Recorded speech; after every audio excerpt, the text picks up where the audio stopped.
তারা কাঁদে, কিন্তু আপনকে চোখের পানি দেখায় না, চোখের পানি লুকিয়ে কাঁদে।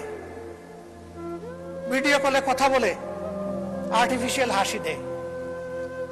অনেকের সাথে এরকম কথা হয়েছে।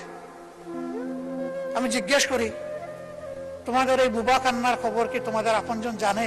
ওই আস্তাগফিরুল্লাহ, এগুলা জানানো যাবে না। আমরা কষ্টে আছি, ওদেরকে কষ্টে ফেলতে চাই না।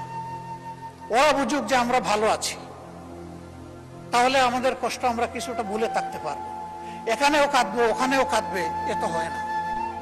এরা কত মহৎ, নিজের কান্না বুকে চেপে আপনজনকে ভালো রাখে, দেশকে ভালো রাখে।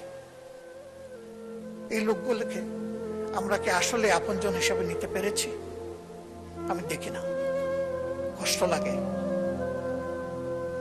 আমরা কি একটু তাদেরকে আপনজনের চাদর দিয়ে জড়াই ধরতে পারি না?